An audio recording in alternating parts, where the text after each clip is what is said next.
Muito bem. Boa noite. Opa, bom dia. Chegar mais próximo de vocês. Sejam todos muito bem-vindos. Né? Como é que eu dizer bem-vindos? Você ainda aqui? Mas que todos, possam se sentir bem na casa de Deus. Hoje nós vamos conversar um pouquinho sobre uma história muito conhecida.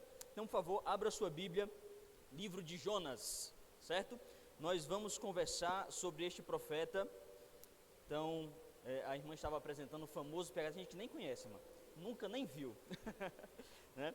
Mas eu gostaria de complementar, né? Me chamo Felipe, estou, né, como um dos funcionários ali da Casa Publicadora e pela graça de Deus fui convidado para conversar com vocês sobre a palavra de Deus hoje, tá? Então abra sua Bíblia, livro de Jonas, capítulo 1, tá bom? Deixa eu dar uma informação, que eu gosto sempre de passar essa informação no começo dos sermões. Nós vamos abrir a Bíblia muitas vezes, tá? E por esta vez vai ser todas no mesmo capítulo, então nós vamos estudar o capítulo todo de Jonas. Então se você não gosta de ler a Bíblia, vai aprender a gostar agora. A gente vai ler muito, tá bom? Jonas capítulo 1, verso 1, deixa eu voltar para cá. Jonas capítulo 1, verso 1. Todos encontraram? Jonas é um dos profetas menores, está logo ali no finalzinho do Antigo Testamento, depois de Obadias, bem antes de Miqueias. Está melhorando, né? Jonas capítulo 1, verso 1, amém? Fecha teus olhos mais uma vez e vamos conversar com o Papai do Céu. Querido Deus, neste momento nós estamos com a Tua palavra aberta. Queremos Te pedir que agora cale-se todo o homem e que somente o Senhor fale aos nossos corações. É a nossa oração, o nosso pedido em nome de Jesus, amém. Muito bem, Jonas capítulo 1, verso 1, diz assim, ó: E veio a palavra do Senhor a Jonas, filho de Amitai, dizendo. Para a leitura, dá uma olhadinha para cá. A história de Jonas, se você ler toda a história de Jonas, você vai perceber que ele é o único dos profetas menores, nós temos 12, o único dos profetas menores em que você não encontra profecia propriamente dita. Você encontra uma narrativa. A história de Jonas é uma narrativa. Poderia muito bem a história de Jonas, o livro de Jonas, ser considerado um livro histórico, mas ele é um profeta, tá? E aí o que acontece? Jonas, ele é um dos profetas bíblicos que nós podemos dizer que basicamente não queria essa função. Mas Jonas, ele tem uma característica na sua história, dentro dos capítulos que a gente vai ler, que o diferencia dos outros. Por exemplo, há 4 corridas na vida de Jonas, e as corridas da vida de Jonas que se assemelham perfeitamente à nossa vida. A primeira corrida de Jonas está bem aqui neste verso onde nós vamos ler, capítulo 1, verso 1, nós vimos, veio a palavra do Senhor a Jonas. Verso 2, levanta-te, vai à grande cidade de Nínive e clama contra ela, porque a sua malícia, a sua maldade subiu até minha presença. Olha aí, Deus chama Jonas e diz assim: Jonas, é o seguinte, a história você conhece, vou tentar resumir ao máximo possível. Jonas, você vai pregar para esta cidade, vai dizer que para eles que a maldade deles já subiu até mim, que esse povo já não tem mais. Vai lá pregar, Jonas. Verso 3, diz assim, ó: Porém Jonas se levantou para quê? Para quê? Fugir da presença do Senhor para Tarsis. A primeira corrida da vida de Jonas, a primeira corrida que assemelha com as nossas, Jonas corre de Deus. Jonas corre para longe de Deus. A primeira vez em que Deus chama Jonas para que Jonas faça algo, Jonas corre. E muitas das vezes nós fazemos exatamente a mesma coisa. Nós estamos no primeiro sábado do mês, o sábado missionário, o sábado que a gente fala para pregar o Evangelho, e muitas pessoas escutam sobre o Evangelho e correm dele. E muitos professos cristãos. Jonas era profeta, Jonas conhecia Deus e ainda assim fugiu de Deus. Na primeira corrida de Jonas, Jonas mostra para nós o que nós não devemos fazer em hipótese nenhuma. Jonas começa a correr de Deus. Olha a continuação do verso 3. Fugiu do Senhor para Tarse, e descendo a Jope, achou um navio que ia para Tarse. Pagou, pois, a sua passagem e desceu para dentro dele, para ir com ele para Tarsis, para longe da presença do Senhor. Uma informação importantíssima: todas as vezes que você quiser fugir do Senhor, o inimigo sempre terá um barco à sua espera. Todas as vezes que você quiser fugir do Senhor, o inimigo terá um barco à sua espera. E Jonas tem um diferencial maior ainda, porque ele paga pela sua passagem. E às vezes nós fazemos isso, nós investimos do bolso para fugir de Deus. Nós investimos do nosso bolso para ir para longe de Deus. Nós queremos a todo custo não fazer aquilo que Deus pediu para nós. Primeira corrida de Jonas, Jonas corre de Deus. O resto da história você conhece, viu que Jonas foi lançado no meio do mar, veio a tempestade, veio aquilo tudo, foi engolido pelo peixe. Capítulo 2, verso 1. Passa um pouquinho, capítulo 2, a primeira corrida de Jonas, Jonas corre de Deus. E agora capítulo 2, verso 1, amém? Diz assim, ó: e orou Jonas ao Senhor, seu Deus, de onde? Da barriga do peixe. Antes de nós vermos a segunda corrida de Jonas, deixa eu te dar uma informação. Não importa onde você esteja, se você orar ao Senhor, Deus vai lhe ouvir. Não importa o quão longe você correu de Deus, Deus consegue ouvir a sua oração de onde você está. Jonas havia corrido para longe de Deus. Capítulo 2, verso 2, diz assim, ó: e disse, na minha angústia clamei ao Senhor, e ele o quê? Me respondeu, do ventre do inferno gritei, e tu ouvistes a minha voz, porque tu me lançastes no profundo, no coração dos mares, e a corrente das águas me cercou. Todas as tuas ondas e as tuas vagas têm passado por cima de mim. Verso 4, e eu disse, lançado estou de diante dos teus olhos, todavia tornarei a ver o teu santo templo. Segunda corrida da vida de Jonas, segundo capítulo, Jonas corre para Deus. O diferencial, né? Primeiro capítulo, Jonas corre de Deus, foge, não quer ouvir a promessa, não quer ouvir a profecia. Segundo capítulo, Jonas percebe a loucura que havia feito, e ele agora começa a correr para Deus. Só que o que é importante nessa segunda corrida de Jonas, é que ele estava tão longe de Deus, e ele descreve isso no capítulo 2, na sua oração, dizendo que já tinha sido encerrado debaixo de muitas ondas, que ele estava tão distante de Deus, e aí pensou, eu tornarei a ver o Senhor, um dia eu tornarei a ver o Senhor. Ele ora e Deus o escuta. Capítulo 2 da vida de Jonas, a segunda corrida da vida de Jonas, Jonas se esforça e corre para próximo de Deus, encontra os braços de Deus abertos, é perdoado, acontece toda aquela cena que você já conhece. Capítulo 3, verso 1, vamos lá, capítulo 3, verso 1, aí você vê, Jonas foi já vomitado pelo peixe na praia, está lá Jonas bonito. Verso 1, diz assim, ó: veio a palavra do Senhor, o quê? Segunda vez a Jonas dizendo, preste atenção, Jonas havia corrido de Deus, havia abandonado a profecia, Jonas havia deixado de lado totalmente aquilo que Deus havia pedido para ele. Quando Jonas corre para próximo de Deus, pela segunda vez, a voz de Deus vem até Jonas. Deus é um Deus que restaura. Essa informação na história de Jonas, ela é muito importante, porque Deus poderia muito bem dizer o seguinte: muito bem, Jonas, voltou, vai para casa, senta que eu vou chamar outro profeta para pregar. Deus poderia muito bem dizer assim: Jonas, está salvo, está arrependido, volta, senta no banco que agora outra pessoa vai falar. Mas Deus chama Jonas novamente para a mesma função que Jonas havia deixado para trás.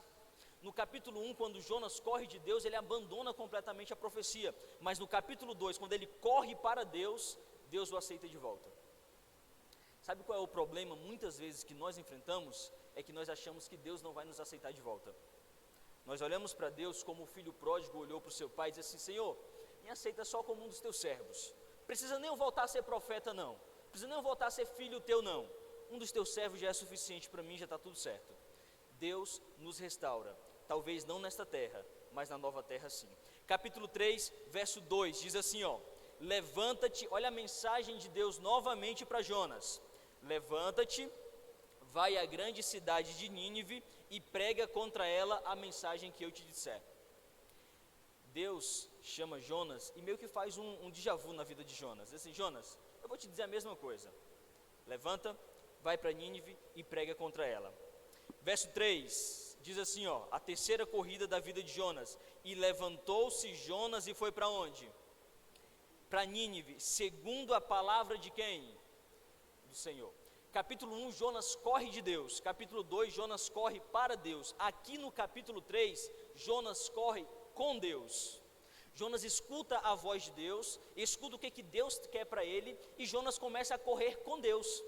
Jonas começa a fazer agora aquilo que Deus havia pedido para ele. E é interessante aqui, finalzinho do verso 3, diz assim, ó: ora, Nínive era uma cidade muito grande, de quantos dias para percorrer? Verso 4, e começou Jonas a entrar pela cidade a caminho de quantos dias? Algumas pessoas e alguns autores vão usar este verso para dizer que Jonas estava tão revoltado, tanto com a profecia quanto com Deus, que ele faz a pregação de qualquer jeito. E ele sai, em um dia, ele percorre a cidade que era de 3 dias. Eu já vejo por outro lado. Jonas estava tão próximo de Deus e tão compenetrado na sua missão, que o que era para ele fazer em 3 dias, ele faz em 3 vezes mais rápido. Prega tão bem e tão rápido, que em um dia ele consegue cobrir a cidade. Quer a resposta disso? Verso 4 ainda.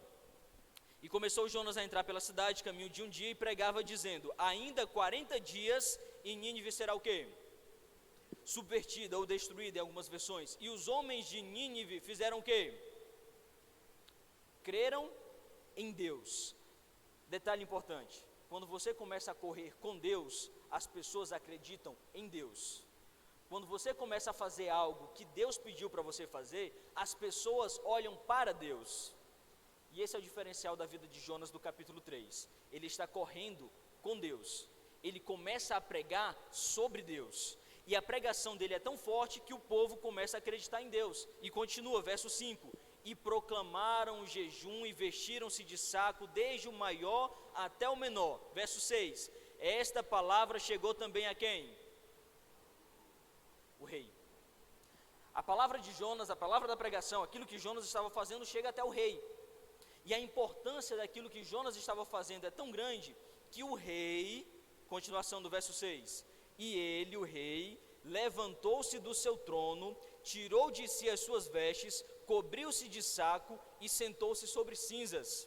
Verso 7, e fez uma proclamação que se divulgou em Nínive, pelo decreto do rei e de seus grandes, dizendo: nem homens, nem animais, nem bois, nem ovelhas provem coisa alguma, nem se lhes dê alimento, nem bebam água. Verso 8, mas os homens e os animais sejam cobertos de saco e clamem fortemente a Deus. Vocês estão entendendo que quem está pregando aqui é o rei? Jonas faz o seu trabalho tão bem e tão próximo de Deus, que até o rei vai ajudar ele a pregar. Quando você estiver fazendo a obra de Deus, as pessoas ao seu redor serão tão inspiradas por Deus, que elas vão te ajudar a pregar também. Eu não sei se você já teve esse privilégio de dar estudo bíblico para alguém, e essa pessoa está na igreja até hoje dando estudo bíblico também, e levando outras pessoas para a casa de Deus. Da mesma forma, Jonas está fazendo aqui. Ele começa a pregar numa cidade que ele não queria pregar, faz o trabalho 3 vezes mais rápido, e o rei ainda vai ajudá-lo. Promulga um decreto, todo mundo tem que se converter. Continuação do versículo 8 aí, ó. Continuação. Nem homens, nem animais, versículo 8. Cada um converta-se do seu mau caminho e da violência que há nas suas mãos. Verso 9. Quem sabe se voltará a Deus e se arrependerá e se apartará do furor da sua ira, de sorte que não pereçamos. O rei termina seu decreto, começa a dizer para todo mundo: olha, façam conforme Jonas está pregando, ouçam a palavra de Deus, ouçam o que Deus está fazendo, está dizendo para nós. Verso 10 diz assim, ó: e Deus viu as obras deles, como se converteram do seu mau caminho, e Deus se arrependeu do mal que tinha anunciado lhes fazer, e não fez. Deus olha para a cidade se converte, e agora a cidade está próxima de Deus. Não é bonito você saber que pregou e alguém se converteu? Que Deus usou você para levar a mensagem dele para outra pessoa, e essa outra pessoa se converteu. Não é bonito? Capítulo 4, verso 1, dá uma olhadinha na reação de Jonas. Capítulo 4, verso 1, diz assim, ó: mas isso desagradou extremamente a Jonas, e ele ficou o quê? Você já viu um cristão que prega a palavra, que dá estudos bíblicos e fica com raiva porque alguém se converteu? Não, né? É muito difícil, né? Então por que muitas das vezes, quando alguém passa por aquela porta, figurativamente, tá? Imagina em outra igreja, aqui não acontece não, mas quando alguém passa por aquela porta, todo sujo, pecador, cometeu os piores pecados possíveis, a gente começa a olhar torto para ele. A gente começa a dizer, esse daí quer vir fazer o que na igreja? Esse daí que fez isso. Jonas fica irado com Deus. Jonas fica irado porque o povo a quem ele pregou durante um dia, que era para ser 3, que ele pregou durante um dia, aquele povo se converteu. Aquele povo sujo, pecador, da grande maldade que eles tinham próximo de Deus, estavam indo para a igreja agora. Estavam frequentando os mesmos bancos que Jonas sentava. Estavam agora orando ao mesmo Deus que Jonas orava. E Jonas olhava para o povo e dizia, é esse povo, os nossos inimigos, é esse povo que o Senhor vai aceitar de volta? Capítulo 4, verso 2, diz assim, e orou ao Senhor e disse, olha que absurda a oração de Jonas, Senhor, não foi esta a minha palavra estando ainda na minha terra? Por isso é que me preveni fugindo para Tarsis, pois sabia que és Deus compassivo, misericordioso, longânimo e grande em benignidade, que te arrependes do mal. No capítulo 4, Jonas, que antes no 3 corria com Deus, ele começa a correr na frente de Deus. E ele diz assim para Deus, Senhor, eu já sabia que o Senhor ia fazer isso. Estou à sua frente, Senhor. Eu sabia que o Senhor ia se arrepender do mal. Eu sabia que é por isso, Senhor, que eu tinha fugido. Jonas começa a montar dentro da sua mente um argumento de que ele estava à frente de Deus. E muitos cristãos, às vezes, fazem exatamente a mesma coisa. Acham que estão à frente de Deus. Acham que conhecem mais até da própria vida do que Deus. E às vezes oram dizendo assim, como Jonas, Senhor, eu já sabia que o Senhor é longânimo. Eu já sabia que o Senhor é misericordioso. Foi por isso que eu já antecipei algumas coisas. Foi por isso que eu fiz tal coisa. Porque eu já sabia a tua resposta.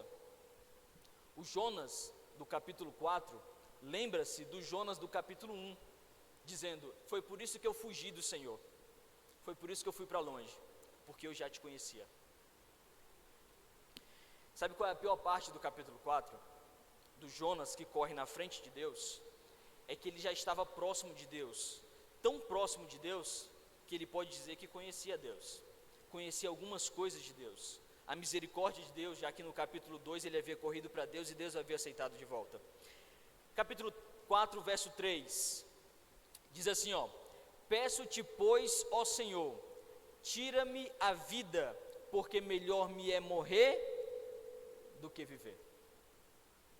E agora o Jonas do capítulo 4, que corre na frente de Deus, está dizendo o seguinte, Senhor, se esse povo aí vai frequentar o mesmo céu que eu prefiro não ir. Se esse povo aí vai sentar no mesmo banco que eu prefiro morrer do que viver isso aqui. O Jonas, do capítulo 4, na pior das hipóteses possíveis, ele simplesmente não quer que o povo receba o que ele recebeu. Verso 4, diz assim, e disse o Senhor, fazes bem que assim te ires, ou em algumas versões, é razoável a tua ira?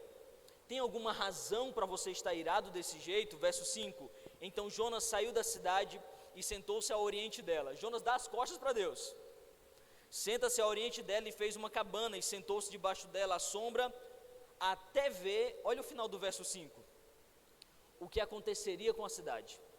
Jonas se senta, olha para a cidade, e faz o que alguns cristãos gostam de fazer bastante. Deixa eu ver o que é que vai acontecer. Não, eu vou só ficar observando. Eu quero ver se Deus vai fazer mesmo isso. Verso 6, e fez o Senhor Deus nascer uma abobeira, e ela subiu por cima de Jonas, para que fizesse sombra sobre a sua cabeça, a fim de o livrar do enfado, e Jonas se alegrou em extremo por causa da abobeira. Mas Deus enviou um verme, no dia seguinte ao subir da alva, o qual feriu a abobeira, ou feriu a árvore, e esta se secou. Verso 8, E aconteceu que, aparecendo o sol, o que foi que Deus mandou? Um calmo vento oriental. Você já ficou debaixo de uma árvore, assim, no meio do sol quente, e bate aquela brisa assim que a árvore balança junto com você? Não é bom, não é? Deus enviou esse vento junto, a árvore se desfaz por causa do verme, e ainda o versículo 7 diz assim, ó, feriu a bobeira e secou, verso 8, aparecendo o sol, Deus mandou um calmoso vento oriental que feriu o sol, né? Feriu a cabeça de Jonas, e ele desmaiou, e desejou com toda a sua alma morrer, dizendo, melhor me é morrer do que viver. De novo, Jonas faz a mesma oração anterior, né? Verso 9, Deus entra em ação e diz assim, ó, então disse Deus a Jonas, fazes bem que assim te ires por causa da árvore? É razoável a tua ira por causa dessa árvore? E ele disse, faço bem que me revolte até a morte. Verso 10, e disse o Senhor, tivestes tu compaixão da abobeira, no qual não trabalhaste, nem a fizeste crescer, que numa noite nasceu e numa noite se perdeu, e não hei de ter compaixão da grande cidade de Nínive, em que não há mais de 120.000 pessoas, que não sabem discernir entre sua mão direita e sua mão esquerda, e também muitos animais? E acabou o livro. A pergunta é, o que foi que aconteceu com Jonas? No capítulo 4, ao qual ele corre na frente de Deus, será que Jonas se volta para Deus? Será que a Nínive foi destruída? A grande questão agora no final é trazer para nós essa pergunta: e se fosse com você? E se acontecesse com você? E Deus te desse a oportunidade de responder para ele: Senhor, salva ou deixa que o povo se perca. Se você tivesse na mão, vamos fazer uma forma bem ilustrativa. Se você tivesse na mão a oportunidade de decidir se alguém iria viver ou morrer, o que você ia responder para Deus? Deus te desse a oportunidade de pregar para uma pessoa e dizer: olha, se você não se converter, você vai morrer. Talvez não hoje, mas pelo menos eternamente. E mudando completamente, tirando a parte da ilustração, nós temos a mesma oportunidade que Jonas teve, de pregar para as pessoas e dizer: ou vocês se convertem, ou infelizmente vão morrer. O que a gente está fazendo? Será que a gente faz como Jonas, se irrita, fica com raiva, vai para a beira do precipício e fica olhando para ver o que acontece com a cidade? Não, peraí, deixa quieto que eu quero ver o que vai acontecer. Ou será que nós fazemos como Jonas do capítulo 3 e corremos 3 vezes mais e pregamos para que as pessoas se convertam o mais rápido possível? O Jonas do capítulo 4, que corre na frente de Deus, ele se esqueceu do amor de Jesus, daquele amor que Jesus havia dado para ele no capítulo 2, daquele mesmo amor que Jesus havia cedido para ele quando ele estava no fundo do poço.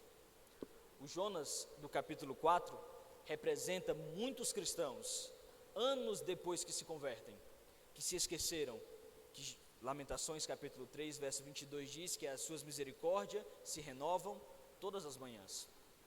O Jonas do capítulo 4 se esqueceu que o mesmo Deus que criou o povo lá no Jardim do Éden, morreu no Monte do Calvário, vai voltar outra vez para trazer a Sião prometida. E que nesse meio tempo, o Jonas do capítulo 4 esqueceu que ele precisa pregar, que ele precisa levar essa mensagem para as pessoas. E ele está simplesmente dizendo: não, eu já sei que Deus é misericordioso, eu já conheço essa história. Mas tem pessoas que não conhecem.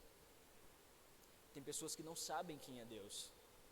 Tem pessoas que ainda estão esperando uma pregação, esperando que nós, os Jonas do capítulo 4, se levantemos dessa barraca que nós armamos para ver a cidade e saiamos como o Jonas do capítulo 3, pregando 3 vezes mais para que o povo se converta, para que o povo acorde. Na nossa história, na nossa corrida, exclua o capítulo 4, fique só no 3, porque o 1 nós já fazemos muito bem. Correr de Deus, nós somos eficientes nisso. Correr para Deus, nós sabemos como é. O Jonas do capítulo 2, que se arrependeu e que foi para próximo de Deus, nós sabemos muito bem como é.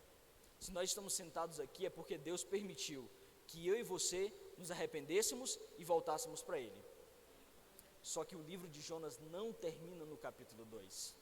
a sua salvação não acaba quando você se salva. A Bíblia diz que quando Bartimeu ele foi curado, quando ele imediatamente dava louvores a Deus, todo o povo vendo aquilo também dava louvores a Deus. Então, quando você for curado e que você for salvo no capítulo 2 de Jonas, lembre-se do capítulo 3. Corra, mesmo que seja 3 vezes mais, e pregue a mensagem de Deus. Deixe as pessoas conhecerem o Deus que lhe salvou. Deixe as pessoas conhecerem o Deus do capítulo 2, que ouviu a sua oração lá do ventre do peixe e que permitiu que você se salvasse também. Nós vamos ter uma mensagem musical agora, e eu queria que você prestasse muita atenção como que Jonas, do capítulo 1, volta para o capítulo 2, prega no 3, e se perde no 4. Volta para o capítulo 1 de novo, vem para o capítulo 2, pede perdão a Deus, corre com Deus, capítulo 4 na frente de Deus, e no 1, esse é um ciclo que muitas das vezes nós passamos. Vamos parar no capítulo 2 e vamos pregar o capítulo 3 para muitas pessoas.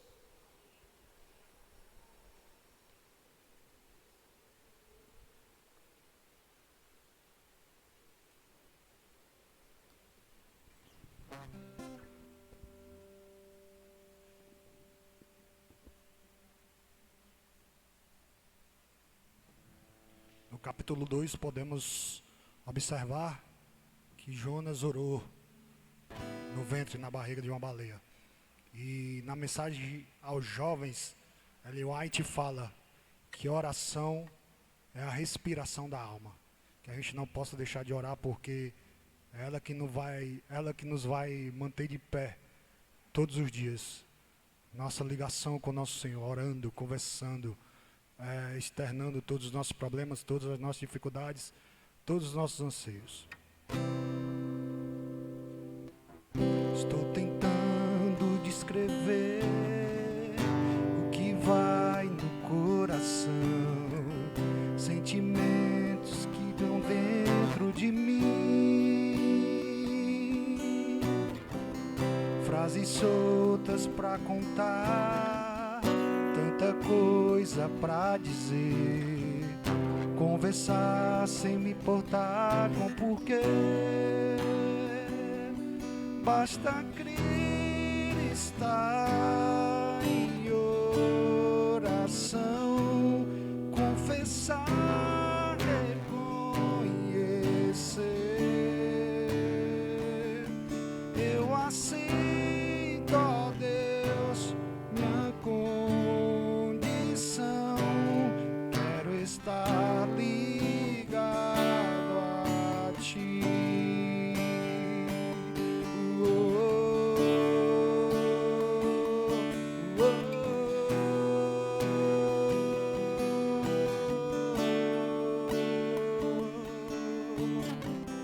Teu silêncio, a tua voz são as pausas musicais da canção que ecoa dentro de mim. O meu grito transbordou no sorriso, a gratidão, tempestades que me ensinam a ouvir.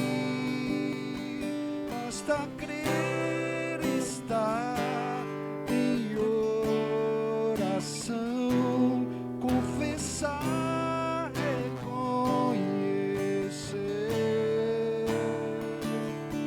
Eu aceito, ó Deus, minha condição. Quero estar ligado a Ti.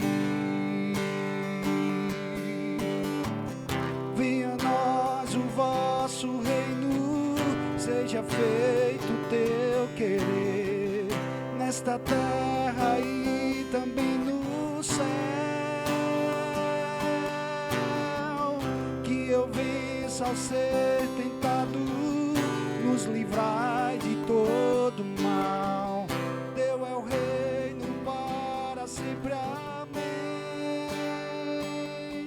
Basta crer, estar em oração, confessar.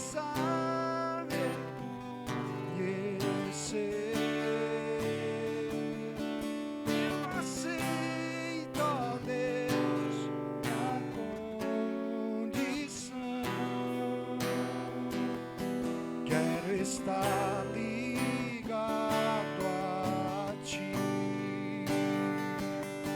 Basta crer e estar em oração, confessar, reconhecer. Eu aceito, ó Deus, minha condição.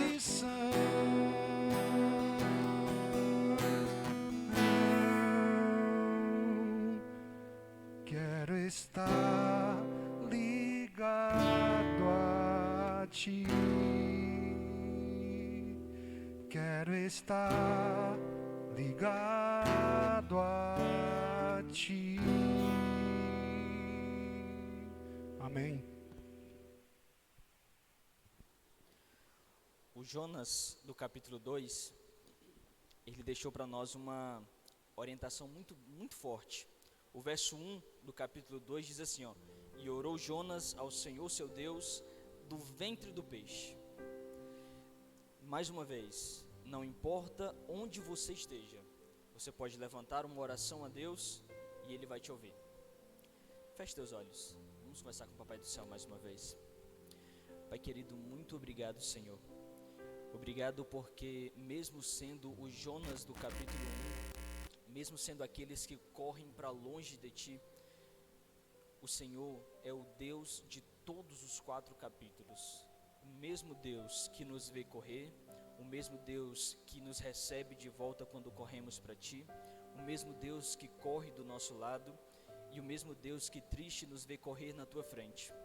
Senhor, obrigado pela oportunidade que nós temos de estar contigo em todos os momentos. Nos dá forças, Pai. Forças para que jamais passemos do capítulo 3.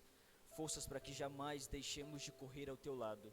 Para que em momento nenhum das nossas vidas pensemos que correr na Tua frente é a melhor decisão. Nós queremos correr contigo, Senhor. Nós queremos que esta nossa caminhada seja realmente uma caminhada lado a lado com o Senhor. Para que no final de tudo nós possamos dizer como Paulo, que completamos a nossa carreira e guardamos a nossa fé. Obrigado, Senhor. Nós choramos por essas bênçãos, te pedindo que o Senhor nos proteja no nosso retorno aos nossos lares. Nos leva para casa com a certeza de que tivemos um encontro contigo. É a nossa oração e o nosso pedido em nome de Jesus. Amém.